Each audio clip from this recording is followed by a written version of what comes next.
Everyone, आज हम शुरू करेंगे NCERT 10th class first chapter हमारे पास है रियल नंबर्स। रियल नंबर्स के इस चैप्टर के अंदर हम क्या पढ़ेंगे? हम सबसे पहले पढ़ेंगे रियल नंबर्स, फिर उनके ऊपर पढ़ा जाएगा यूक्लिड्स का डिवीजन लेमा, और फिर पढ़ा जाएगा यूक्लिड्स के अंदर एचसीएफ हाईएस्ट कॉमन फैक्टर निकालने वाला एक एल्गोरिथम। ये हमारी फर्स्ट एक्सरसाइज है। हम शुरुआत करते हैं यूक्लिड्स के डिवीजन लेमा से। यूक्लिड्स का डिवीजन लेमा क्या कहता है? When a positive integer a and b, हमारे पास दो पॉजिटिव इंटीजर हैं, एक ए और एक बी, उनके रिस्पेक्ट में दो यूनिक नंबर एग्जिस्ट करेंगे। वे दो यूनिक नंबर कौन होंगे? एक हमारा क्यू होगा और एक हमारा आर होगा। हमें बहुत अच्छे से पता है, हम जब भी किसी नंबर को डिवाइड करते हैं तो हमारे पास चार चीज़ें होती हैं। एक वो नंबर जिससे डिवाइड किया जाता है, जिसे हम कहते हैं डिवाइजर। एक वो नंबर जिसको डिवाइड किया जाता है, यानी कि डिवाइडेंट। एक हमारे पास आता है हमारा क्वोशिएंट, और एक हमारे पास लास्ट में आता है रिमाइंडर। इसके अंदर ए और जो बी है, यानी कि हमारा जो ए है वो होगा हमारा डिवाइडेंट, जो हमारा बी है वो होगा हमारा डिवाइजर, यानी कि जिससे हम डिवाइड करेंगे। हमारे पास यहाँ पे जो क्यू नंबर है वो है हमारा क्वोशिएंट, यानी कि डिवाइड होने के बाद हमारे पास क्या आता है, और नीचे आर जो है वो हमारा रिमाइंडर है। एक एग्जाम्पल लेते हैं। एग्जाम्पल जैसे हमारे पास है 457। अगर हम इसको डिवाइड करना चाहें किसी नंबर 5 से, तो हमारा जो 457 है ये हमारा ए है, 5 जो है ये हमारा बी है। हम 457 को 5 से डिवाइड करते हैं तो यूक्लिड डिवीजन लेमा के अकॉर्डिंग 457 को 5 से डिवाइड किया जाएगा। 5 9 हमें पता 45 होते हैं। यहाँ से हमारे पास 0 रिमाइंडर आता है। हम 7 कैरी लेते हैं, 7 लेने के बाद यहाँ से 1 और ये 5 पे जाता है तो हमारे पास रिमाइंडर आता है 2। यानी कि जो हमारा डिवाइजर है जिससे हमने डिवाइड किया है वो हमारा 5 है। जो क्वोशिएंट है जिसको डिवाइड करने के बाद हमें आंसर मिला है वो है 91, और जिससे डिवाइड किया है डिवाइडेंट जो है हमारे पास वो है हमारे पास 457, और रिमाइंडर जो हमारे पास बचा हुआ है वो हमारे पास 2 है। यूक्लिड्स डिवीजन लेमा हमें एक चीज़ और अच्छे से बताता है कि जो हमारा रिमाइंडर होता है उसके ऊपर एक कंडीशन है। वो क्या कहती है? रिमाइंडर की जो वैल्यू होगी वो हमेशा 0 या 0 से बड़ी, और जो डिवाइजर है उससे छोटी रहेगी। हम अपने एग्जाम्पल में देख सकते हैं। हमने इस एग्जाम्पल में हमने देखा है कि जो हमारा रिमाइंडर है उसकी वैल्यू हमारे पास आती है 2, जो कि 2 जो है वो 0 से बड़ा है, और 2 जो है हमारे डिवाइजर से यानी कि 5 से क्या है? स्मॉल है। तो जो रिमाइंडर है उसके ऊपर हमेशा एक बात हमें ध्यान रखनी है कि उसकी वैल्यू 0 या 0 से बड़ी या फिर उस नंबर से छोटे होगी जिससे हमने डिवाइड किया है। नेक्स्ट पेज के ऊपर हमारे पास यूक्लिड्स के डिवीजन एल्गोरिथम है। ये एल्गोरिथम हमें बहुत ही अच्छी चीज़ देती है। वो क्या है? हमारा हाईएस्ट कॉमन फैक्टर, यानी कि HCF of the 2 integers. 2 integer कौन होंगे? एक हमारा C होगा और एक हमारा D होगा। इस एल्गोरिथम के बारे में, इसके स्टेप्स पढ़ने से पहले हम एक एग्जाम्पल करेंगे। उस एग्जाम्पल से हमें क्लियर होगा कि ये एल्गोरिथम कैसे वर्क करता है। इसके लिए हमारे पास हमारी फर्स्ट एक्सरसाइज 1.1 का फर्स्ट क्वेश्चन है। उसमें उन्होंने कहा है use the Euclid's division algorithm. हमें यूक्लिड्स की डिवीजन एल्गोरिथम का यूज करना है और क्या फाइंड आउट करना है? HCF फाइंड आउट करना है। इसके लिए हम फर्स्ट क्वेश्चन उठाएंगे। फर्स्ट क्वेश्चन है हमारे पास फर्स्ट नंबर है 135 एंड सेकेंड नंबर है 225। हमारा क्वेश्चन है 135 एंड 225। हमें सबसे पहले क्या देखना है? हमारा बड़ा नंबर कौन सा है? हमें साफ साफ दिखाई दे रहा है कि 225 जो नंबर है वो ग्रेटर देन है 135 से। अब हम क्या करेंगे?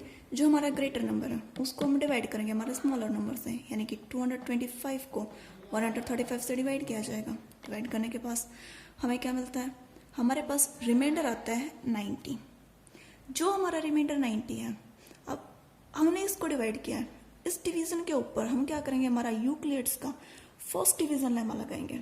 यूक्लिड्स का फर्स्ट डिवीजन लेमा क्या कहता है? जिस नंबर को हमने डिवाइड किया है उस नंबर को एक यूनिक तरीके से लिखा जा सकता है। कैसे लिखा जाएगा? सबसे पहले वो नंबर जिससे हमने डिवाइड किया है, मल्टीप्लाई में उसका क्वोशिएंट यानी कि 1, और प्लस उसका रिमाइंडर 90। अब हम इस चीज़ को प्रूफ कर सकते हैं।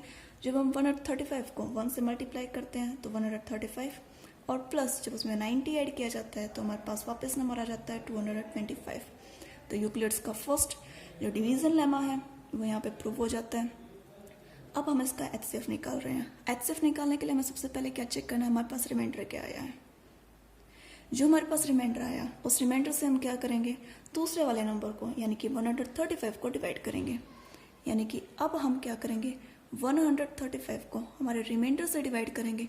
डिवाइड करने के बाद हमें क्या मिलता है, हमें मिलता है रिमाइंडर 45। तो फिर से अब इसके ऊपर यूक्लिड डिवीजन लेमा लगाया जाएगा। यूक्लिड्स डिवीजन लेमा फिर से क्या कहता है, जिस नंबर को हमने डिवाइड किया वो नंबर लिखा जाएगा, जिस नंबर से डिवाइड किया वो मल्टीप्लाई बाय जो हमारा क्वोशिएंट है वो, और प्लस में उसके अंदर उसका रिमाइंडर 45। ये प्रोसेस फिर अप्लाई करनी होगी हमें क्या करना होगा, जो हमारा रिमाइंडर आया है यानी कि 45 वो नंबर अब फिर किसको डिवाइड करेगा, जिससे हमने पहले डिवाइड किया था।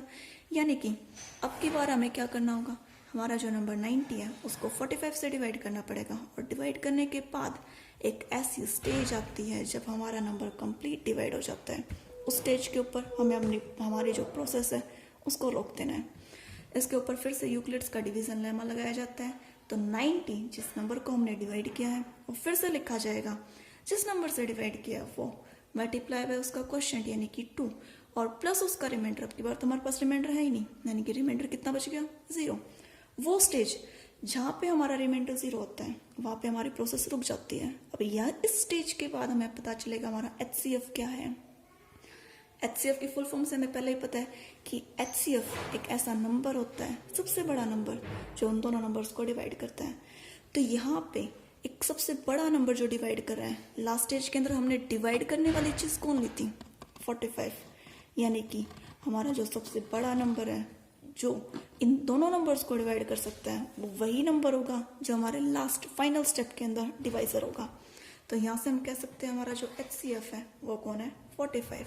अगर आप चाहें तो आप इसका वेरिफिकेशन कर सकते हैं। कैसे, आपके जो दो नंबर्स हैं यानी कि 135 और सेकेंड नंबर 225, उन दोनों नंबर्स को 45 से डिवाइड करके देख सकते हैं।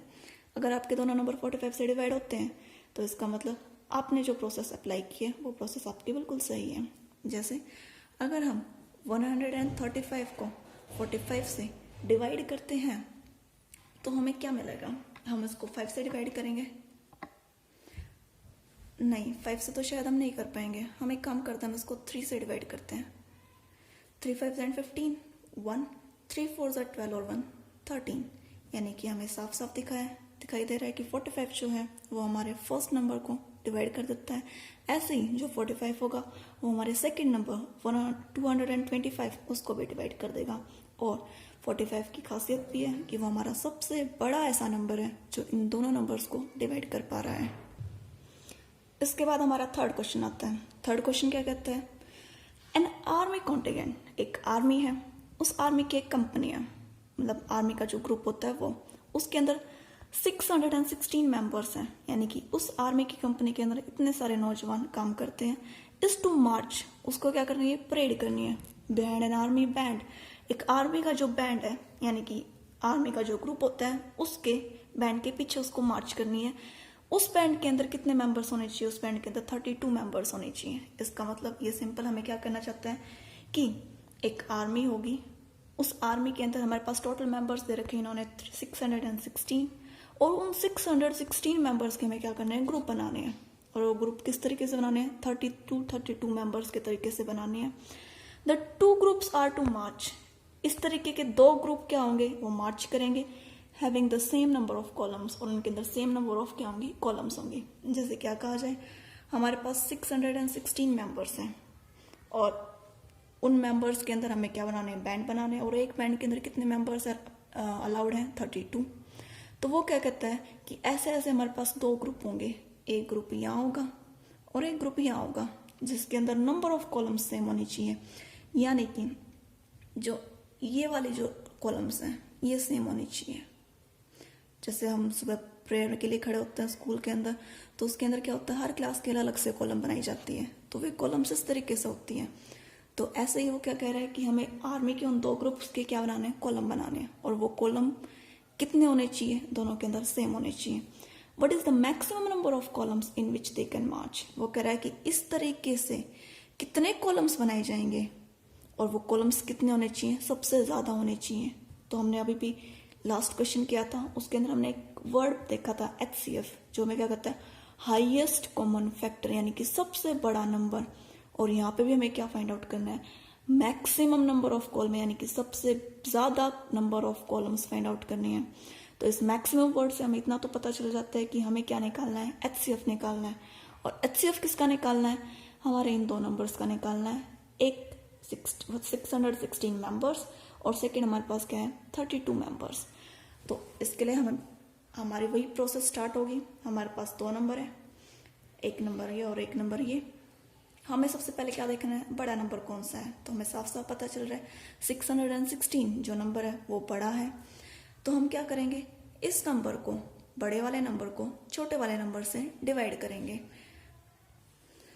अब हम 32 हमें दिख रहा है 61 32 से बड़ा है, तो हम इसको 1 पे लेके जाएंगे। 32 इसको सब्ट्रैक्ट किया जाएगा तो हमारे पास रिमाइंडर बचता है 29। हम ऊपर से 6 कैरी लेंगे, 6 इसको हम लेके जाएंगे 9, यानी कि 32 को जब 19 से मल्टीप्लाई किया जाएगा तो मल्टीप्लाई करने के बाद हमारे पास जो रिमाइंडर बचता है वो बचता है 8। तो हम अपना यूक्लिड्स का फर्स्ट डिवीजन लेमा लगाते हैं। वो लेमा क्या कहता है, जिस नंबर को आपने डिवाइड किया वो नंबर कैसा लिखा जा सकता है, जिस नंबर से डिवाइड किया है वो मल्टीप्लाई बाय उसका क्वोशिएंट 19 प्लस उसका रिमाइंडर 8। यहाँ से हमारा फर्स्ट यूक्लिड डिवीजन लेमा की जो कंडीशन है वो वेरीफाई भी हो सकती है। हमें पता है फर्स्ट यूक्लिड डिवीजन लेमा के अकॉर्डिंग जो रिमाइंडर होता है, रिमाइंडर की वैल्यू या तो क्या हो सकती है 0, या फिर एक ऐसा नंबर होगी जो नंबर हमारे डिवाइजर से क्या होगा, छोटा होगा। तो जो 8 है वो 32 से क्या है, स्मॉल है। अब हमारा सेकंड स्टेप क्या कहता है, जो आपका रिमाइंडर आया है 8, अब वो आपका रिमाइंडर 8 क्या करेगा, आपके सेकंड वाले नंबर को डिवाइड करेगा। और हमें पता भी है कंप्लीट डिवाइड हो सकता है, 8 4 32। और यहाँ से हमारे पास क्या आ गया, रिमाइंडर 0। और हमने कहा था हमें हमारी प्रोसेस वहाँ रोकनी है जहाँ हमारा रिमाइंडर क्या आता है, 0 आता है। यहाँ हमें हमारा रिमाइंडर 0 मिल गया। इसके ऊपर यूक्लिड डिवीजन लेमा लगाएंगे तो 32 को लिखा जा सकता है 8 जिससे डिवाइड किया है, मल्टीप्लाई बाय 4 और प्लस उसका रिमाइंडर यानी कि 0 आने के बाद हमारी प्रोसेस तो रुक गई। लेकिन हमें क्या फाइंड आउट करना था, हमें maximum number of columns find out करने थे। वो किसके इक्वल होंगे, वो हमारे HCF के इक्वल होंगे, क्योंकि HCF क्या होता है, सबसे बड़ा कॉमन डिवाइजर होता है। तो यहाँ पे लास्ट नंबर ऐसा कौन सा है जो डिवाइड कर रहा था, हमारा लास्ट नंबर ऐसा है 8 जो हमारे आखिरी बार डिवीजन के अंदर था। तो जो हमारा HCF होगा वो यहाँ से क्या होगा 8, और 8 ही क्या होंगे, 8 ही हमारे क्या होंगे, मैक्सिमम नंबर ऑफ कॉलम्स होंगे। यानी कि उस आर्मी मार्च के अंदर सबसे ज्यादा नंबर ऑफ कॉलम्स कितने हो सकते हैं, 8 हो सकते हैं। हमारा नेक्स्ट क्वेश्चन है फोर्थ क्वेश्चन करने से पहले हमें एक छोटी सी चीज समझनी होगी। अगर हमें वो चीज समझ में आ जाती है तो हम इजिली हमारे फोर्थ क्वेश्चन को टैकल कर सकते हैं। वो चीज क्या कहती है, मान लीजिए आपके पास 3 नंबर है, कोई भी 3 नंबर, जैसे हम कहते हैं 6 7 एंड 8। इन 3 नंबर्स को मैं 2 से डिवाइड करना चाहती हूँ। मैं 6 को डिवाइड करती हूँ 2 से, 3 जा पे गया और ये कंप्लीट डिवाइड हो गया। मैं 7 को डिवाइड करना चाहती हूँ, मैं 3 पे लेके गई लेकिन मेरे पास रिमाइंडर 1 बचा। मैं वापस 8 पे गई और मैंने इसको 2 से डिवाइड किया, तो देखिए कंप्लीट डिवाइड हो गया। आपने एक चीज ध्यान से देखी होगी, हमारे पास रिमाइंडर सिर्फ 2 ही तरीके के आए, या तो हमारे पास रिमाइंडर में आता है 0 या हमारे पास रिमाइंडर में मिलता है 1।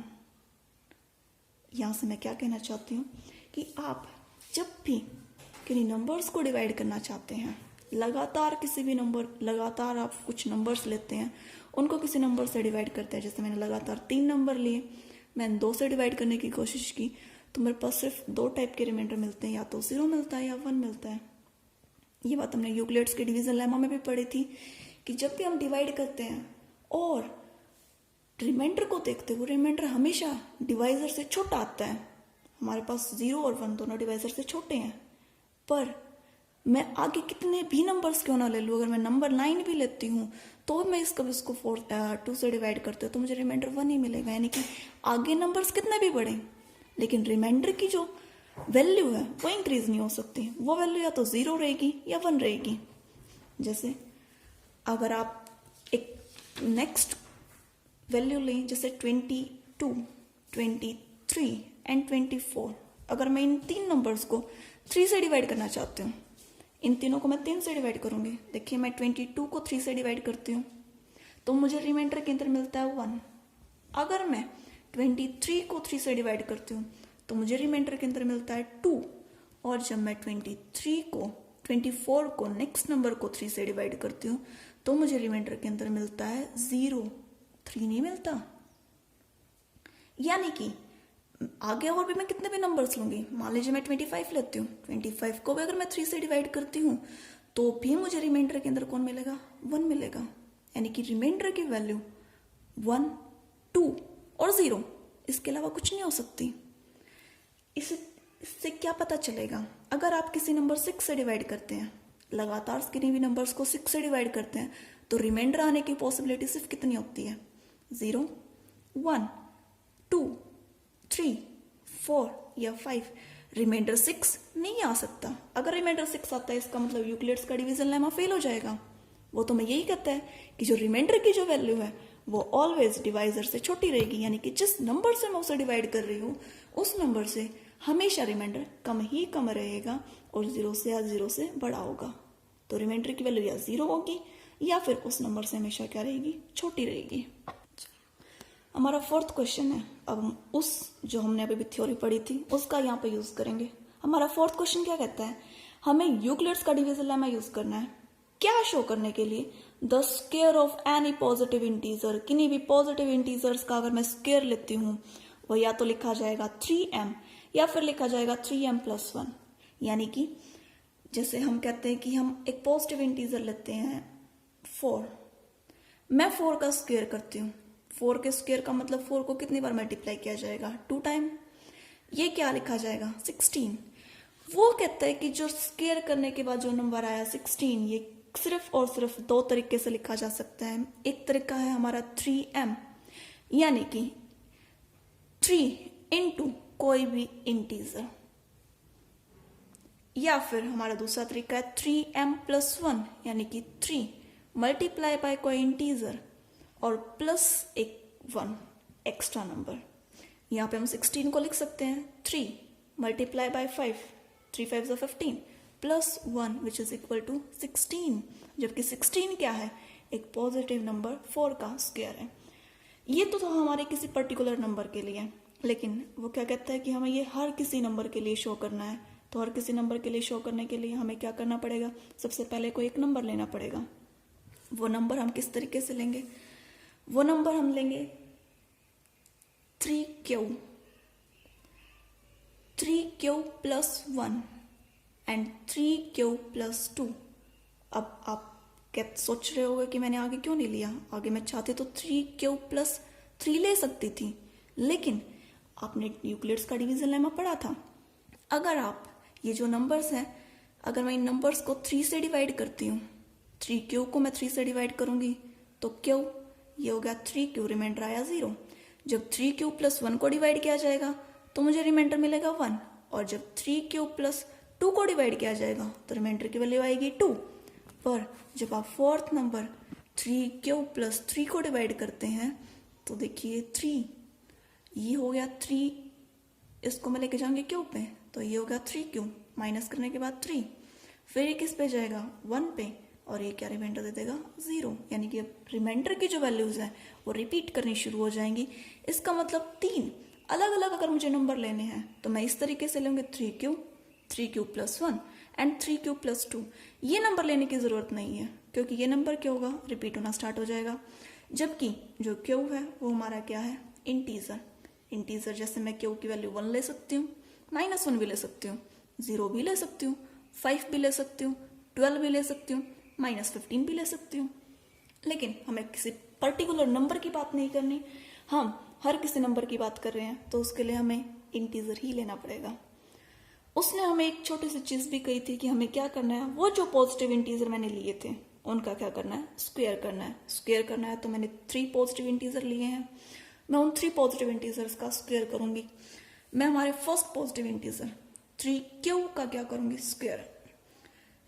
इसके स्क्वायर को हम कैसे लिख सकते हैं? 3 का स्क्वायर मल्टीप्लाई बाय q का स्क्वायर, 3 का स्क्वायर यानी कि 3 multiply bye 3, 9q square. Second number हमारे पास था 3q +1 का स्क्वायर, ये लिखा जाएगा। यहाँ हम a प्लस बी का होल स्क्वायर लगाएंगे। हमें पता है a प्लस बी का होल स्क्वायर की आइडेंटिटी होती है a square plus b square plus 2 multiply by a multiply by b। यहाँ से फर्स्ट नंबर का स्क्वायर यानी कि 3 स्क्वायर प्लस सेकेंड नंबर का स्क्वायर यानी कि 1 का square plus 2 multiply by first number 3 and second number हमारे पास कौन है 1। इसे सॉल्व करेंगे तो हो जाएगा 9 स्क्वायर 1 का स्क्वायर 1 प्लस 3 2 6 क्यू और 1 से मल्टीप्लाई करने के बाद वैल्यू पे कोई फर्क नहीं पड़ता। हमारे पास थर्ड नंबर है 3 प्लस 2 का स्क्वायर। ये लिखा जाएगा 3 स्क्वायर वही a प्लस बी का होल स्क्वायर वाली आइडेंटिटी प्लस 2 का square plus 2 multiply bye 3 multiply bye 2। इसे सिंप्लीफाई करेंगे तो ये हो जाएगा 9 स्क्वायर प्लस 2 का स्क्वायर यानी कि 2 मल्टीप्लाई बाय 2 4 प्लस 2 3 6 एंड 6 2 12 अब हमें तो हमारे नंबर्स को सिर्फ दो ही तरीके से लिखना था, या तो वो क्या हो 3m या फिर वो क्या हो 3m प्लस 1। पर हमने जो 3 नंबर लिए वो तो कुछ इस तरीके से आए 9 स्क्वायर प्लस 1 प्लस 6 और 9 स्क्वायर प्लस 4 प्लस 12 यानी कि अब इनको थोड़ा सा और सिंप्लीफाई करने की जरूरत है। शुरुआत करते हैं फर्स्ट स्क्वायर से। फर्स्ट स्क्वायर हमारे पास है 9 स्क्वायर। अब 9 स्क्वायर को एक लिखने का तरीका भी है कि 3 मल्टीप्लाई बाय 3 स्क्वायर, जहां पे 3 स्क्वायर, अब क्यों भी क्या था एक इंटीजर था। एक इंटीजर को अगर आप 2 बार मल्टीप्लाई करेंगे तो भी आपको एक इंटीजर ही मिलेगा। जैसे हमारे पास 2 है, एक इंटीजर है, अगर 2 को मैं 2 बार मल्टीप्लाई करती हूँ तो भी मुझे 4 एक इंटीजर ही मिलता है। फिर क्या कहते हैं मल्टीप्लाई बाय 3 भी है, यानी कि अगर मैं इसको 3 से और मल्टीप्लाई कर दूंगी तो भी लास्ट में इसको क्या ही रहना है, एक इंटीजर ही रहना है। तो हम इस 3 स्क्वायर को एक छोटा नाम दे सकते हैं, दूसरा इंटीजर, यानी कि हमारे जो क्वेश्चन के अंदर इंटीजर यूज किया गया वो है m। तो हम भी इसको हमारे क्वेश्चन के हिसाब से एक नया इंटीजर का नाम देंगे 3m। नेक्स्ट स्क्वायर हमारे पास था वो था 9 स्क्वायर प्लस 1 प्लस 6 अब देखिए यहां से तो मेरे को 3 अलग से मिल गया था, पर यहां से मैं इन तीनों के अंदर से तो 3 नहीं ले सकती, लेकिन इन तीनों में से 2 नंबर ऐसे हैं जहां से मुझे 3 कॉमन मिल सकता है। तो मैं इन दोनों में से 3 कॉमन लूंगी, तो उससे पहले इन दोनों को इकट्ठा लिख लिया जाए 9 स्क्वायर प्लस 6 प्लस 1। इन तीनों में से 3 कॉमन लिया जाएगा, 2 में से तो 3 कॉमन लिया, यहाँ मुझे मिलेगा 3 स्क्वायर प्लस, अब 6 में से 3 बाहर जाएगा तो बच जाएगा 2 1 में से मैंने कुछ भी कॉमन नहीं लिया तो 1 एज इट इज पीछे लिख दिया जाएगा। अब फिर देखिए क्यों एक इंटीजर है, जैसे हमने लास्ट टाइम क्या कहा था कि क्यों हमारा एक इंटीजर है, क्यों को स्क्वायर यानी कि क्यों को 2 बार मल्टीप्लाई करने के बाद भी क्या आएगा, एक इंटीजर ही आएगा। जैसे हम क्या कह रहे थे, जैसे हमारे पास कोई भी इंटीजर है 4, अगर हम 4 को 2 बार मल्टीप्लाई करते हैं तो मल्टीप्लाई करने के बाद 16 एक इंटीजर ही आता है। तो क्यों को जब 2 बार मल्टीप्लाई करेंगे तो भी एक इंटीजर आएगा, और क्यों को 2 बार मल्टीप्लाई करने के बाद 3 से मल्टीप्लाई करेंगे तो भी एक इंटीजर ही आएगा। तो क्यों को 2 से मल्टीप्लाई करने के बाद भी इंटीजर ही आता है। इंटीजर को इंटीजर में ऐड करेंगे, जैसे हम 4 को 5 में ऐड करें तो 9, वो भी एक क्या होगा, एक इंटीजर ही आएगा। तो इंटीजर, अब ये तो बहुत बड़ा इंटीजर है, इस इंटीजर को हम क्या करेंगे, छोटा नाम देंगे। जैसे हमने लास्ट बार भी कहा था कि हम m नाम इसलिए दे रहे हैं क्योंकि हमारे क्वेश्चन के अंदर हमें m प्रूव करना है। तो जिस तरीके की नोटेशन क्वेश्चन के अंदर है उस तरीके की नोटेशन हम देंगे इस इंटीजर को m। तो ये लिखा जाएगा 3 मल्टीप्लाई बाय कोई इंटीजर m प्लस 1। हमारा थर्ड स्क्वायर था, उसकी वैल्यू हमने फाइंड आउट की थी 9 स्क्वायर प्लस 4 प्लस 12 अब हम इसको हम थोड़ा सा सिंप्लीफाई करेंगे। हम क्या करेंगे, हमारे पास ये 4 है और हमें तो 3 कॉमन लेना है क्योंकि हमें 3 का मल्टीपल दिखाना होता है। तो हम इस 4 को कैसे लिखेंगे, सबसे पहले हम 4 को लिखेंगे 3 प्लस 1, और आगे वाले जो 2 नंबर हैं 12 एंड 9 स्क्वायर, इसको एज इट इज लिख दिया जाएगा। तो ये 12 प्लस 9 स्क्वायर। लास्ट वाले जो 3 नंबर्स हैं इनके अंदर से देखिए हम 3 कॉमन ले सकते हैं, इसमें से 3 लेंगे, इसमें से भी 3 ले सकते हैं, और ये 3 है इसमें से भी 3 कॉमन लिया जा सकता है। तो इसमें से 3 कॉमन लेंगे तो यहाँ बच जाएगा 3 स्क्वायर प्लस 4 और यहाँ से बचेगा 1। 1 में से 3 कॉमन नहीं लिया जा सकता, इसलिए 1 को हम लास्ट पे लिख देंगे प्लस करके +1।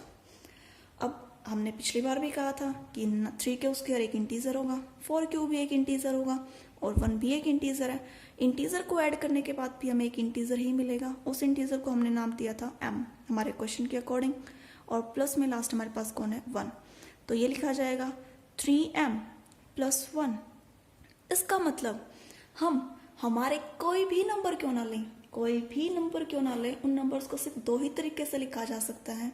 1 पहले से पहले हम कैसे लिखेंगे, तो सबसे पहले हम कैसे लिखेंगे, सबसे पहले हमने लिखा था 3 मल्टीप्लाई बाय कोई इंटीजर।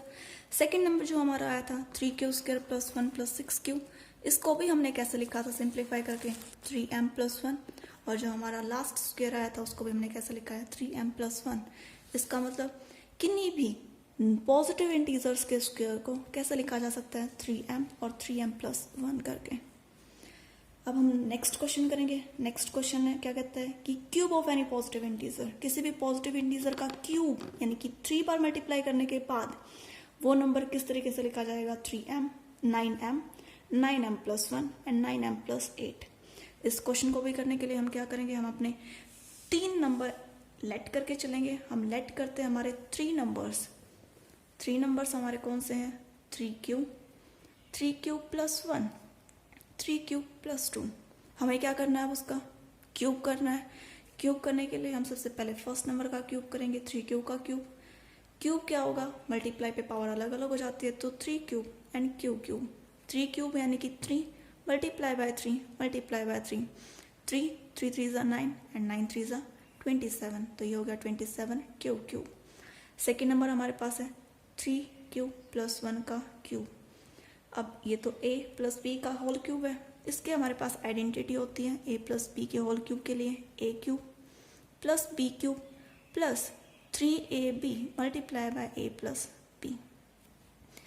अब a कौन है हमारे पास 3q, तो 3q का क्यूब प्लस 1 का cube plus 3 multiply by a यानी कि 3q into 1 multiply by 3q + 1। अब 3q का क्यूब यानी कि 27 क्यूब प्लस 1 का क्यूब 1 को 3 बार मल्टीप्लाई करेंगे प्लस 3 3 = 9, 9q इंटू 3q + 1। अब देखिए हमें हमारे क्वेश्चन के अंदर प्रूव करना है 9 मल्टीप्लाई बाय कोई इंटीजर, इसका मतलब हमें इसके अंदर से 9 कॉमन लेना है। अब ऊपर वाले क्वेश्चन के अंदर से तो हम ले सकते हैं 27 को हम लिख सकते हैं 9 मल्टीप्लाई बाय 3 क्यू। अब क्यू का स्क्वायर अगर इंटीजर हो सकता है तो क्यू का क्यूब भी एक इंटीजर ही होगा, क्योंकि क्यू एक इंटीजर है। इंटीजर को 3 से मल्टीप्लाई करेंगे तो भी एक इंटीजर ही आएगा, और इस इंटीजर का नया नाम हम क्या लिख देंगे m। तो हमारा फर्स्ट नंबर तो लिखा जा सकता है 9 इंटू कोई इंटीजर। सेकेंड नंबर को हम लिखेंगे, पर उसके लिए तो हमारे पास 1 में से तो 9 कॉमन ही नहीं आ सकता। जिस नंबर में से कॉमन नहीं आता उस नंबर को तो हम लास्ट में लिखते हैं, बचे हुए जो नंबर से उन्हें लिख दिया जाएगा आगे 27 Q plus 9q into 3q + 1। अब देखिए 27 में से मैं 9 कॉमन ले सकती हूँ, 27 में से 9 कॉमन लेंगे तो 3 बच जाएगा, 9 3 = 27 क्यू प्लस 9q में से 9 कॉमन लोगे तो बच जाएगा q, और ये हो जाएगा 3q + 1, और लास्ट में हमारे पास कौन बचा हुआ है 1।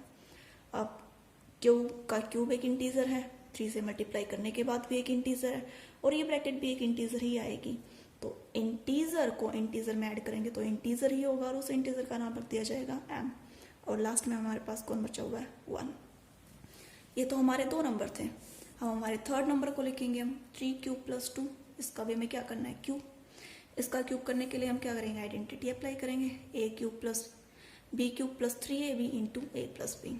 a³ यानी कि 3q का क्यूब प्लस 2q यानी कि 2 का cube plus 3 multiply by a यानी कि 3q इंटू 2 इंटू 3q + 2।